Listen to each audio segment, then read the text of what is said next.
시편 28편 3절부터 5절을 보겠습니다.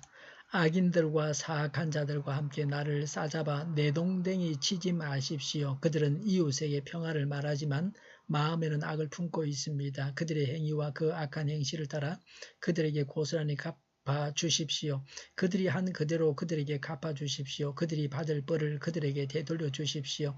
주님께서 하신 놀라운 일들을 대수롭지 않게 여기고 손수하신 일들을 하찮게 여기는 그들이 다시는 일어서지 못하게 멸하십시오. 아멘.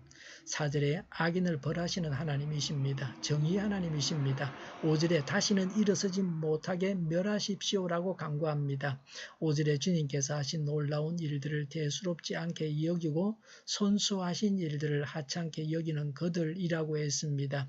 하나님과 하나님께서 만드신 사람과 하나님께서 하신 일을 과소평가합니다. 아마도 자신에 대해서는 과대평가할 것입니다. 교만한 자입니다. 3절에 이웃에게 평화를 말하지만 마음에는 악을 품고 있습니다. 겉과 속이 다릅니다. 겉으로 평화를 말하지만 속으로 악을 품고 있습니다. 이것이 성경이 말하는 진실입니다. 이웃이 평화를 말한다고 해서 다 믿어서는 안 됩니다. 침략하고 망하게 하려고 평화조약이라는 계략을 사용하는데 속아서는 안 됩니다. 이렇게 속임당하는 멍청이가 되면 멸망하는 것입니다. 남을 대할 때에 상냥한 얼굴이 좋지만 그 마음도 선해야 합니다. 악의를 품고 선한 척한다면 그것은 위선입니다. 양의 탈을 쓴 일입니다. 사랑을 표현하여 나타내는 것이 좋지만 먼저 내면에 사랑이 있어야 합니다. 주님께 사랑을 주십사고 구하지 않겠습니까? 일반적으로 사람들은 추한 말을 하면서 즐기는 경향이 있습니다. 그런데 문제는 기독교인들의 모임에서도 추한 말을 하는 사람들을 가끔 볼 수 있습니다. 남을 흉보거나 심지어 엄란한 말을 하기도 합니다. 허물없이 지내는 신자들끼리 모였을 때 더욱 그러합니다. 그런 분위기를 부담스러워하는 사람은 다른 사람들에게 위선자로 치부되기도 합니다. 자기도 똑같이 흉보는 걸 좋아하고 또 엄란한 생각을 하면서 왜 아닌 척 하느냐는 것입니다. 과연 이렇게 추한 생각을 드러내놓고 말하는 것이 솔직한 것이고 그런 말을 하지 않으려고 하는 것은 위선적인 것입니까? 그러면 사람이 솔직하게 살기 위해서는 추한 생각이 들 때는 추한 말을 해야 하는가? 추한 마음이 있으면서도 추한 말을 하지 않는 것은 위선입니까?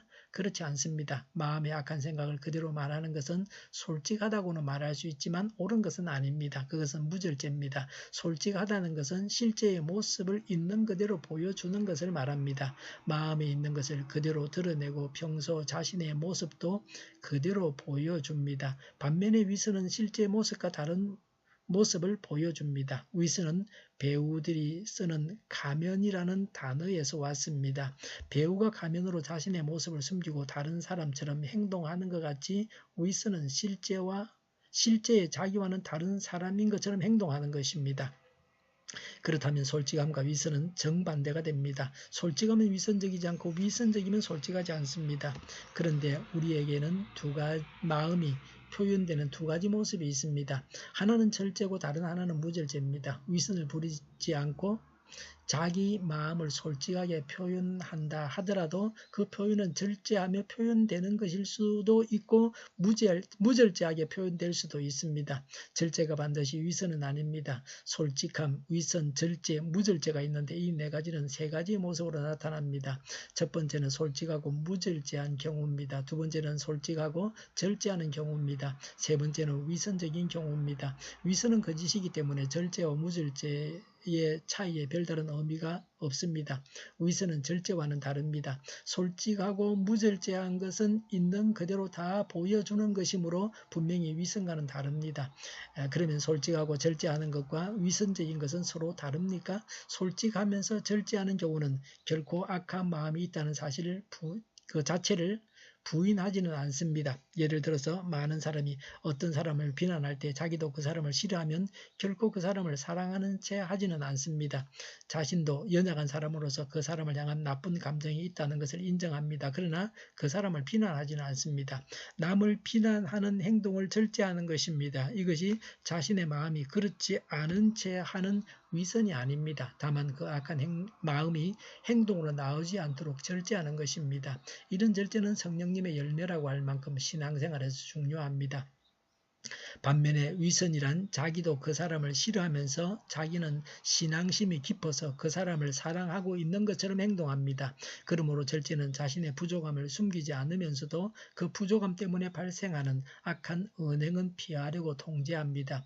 위선은 자신의 부족함을 숨기고 자신이 의로운 사람인 체 합니다. 그런데 많은 신자들이 절제와 위선을 구별하지 못하여 악을 자행합니다. 그들은 악한 말을 쉽게 하면서 마치 자신은 솔직한 의인인 것처럼 착각하고 오히려 절제하는 사람을 위선자라고 비난합니다. 이것은 심각한 잘못입니다. 속과 끝이 사랑으로 충만한 자가 되어야 합니다. 속과 끝이 사랑으로 충만한 그런 하나님의 사람이 되어야 합니다. 기도하겠습니다. 그 속과 끝이 사랑으로 충만한 자가 되게 하여 주시옵소서. 악을 품고 평화를 말하는 자에게 속임을 당하지 않게 하여 주시옵소서. 우리 동결교회가 만군을 지배하게 하여 주시옵소서. 예수 이름으로 명하노니 모든 병만은 물러가고 몸의 모든 부분들은 온전하게 될지어다. 신유의 기적을 베푸셔서 지금도 저희의 질병을 고쳐주시옵소서. 저희와 교회와 나라의 민족을 불쌍히 여겨주시옵소서. 독재 정권이 무너지고 적화 통일이 되지 않고 평화 통일을 이루게 하여 주시옵소서. 전쟁 위험이 사라지게 하시며 핵으로 무장해서 균형을 유지하게 하여 주시옵소서. 신앙의 자유를 누리며 살게 하여 주시옵소서. 하나님을 대적하는 색들이 바로 망하게 하여 주시옵소서. 국회와 정부가 하나님 기뻐하시는 법만을 만들게 하시며 반성경적인 모든 법과 영과 내교가 지구상에서 즉시 철폐되게 하여 주시옵소서. 나쁜 인권법이 폐기되게 하여 주시옵소서. 대통령이 통치를 잘하게 하시며 지진이 나지 않게 하시며 출산율이 올라가게 하여 주시옵소서. 자녀를 낳고 살만한 성적으로 건전한 나라가 되게 하여 주시옵소서. 에너지 정책, 재활용금 정책을 제대로 세워서 집행하게 하여 주시옵소서. 늘 맑은 공기를 마실 수 있게 하여 주시옵소서. 성령님을 따라서 오늘도 차고 넘치는 삶, 복된 삶을 살게 하여 주시옵소서. 감사와 찬양을 주님께 돌려드리며 예수님의 이름으로 기도하옵나이다. 아멘.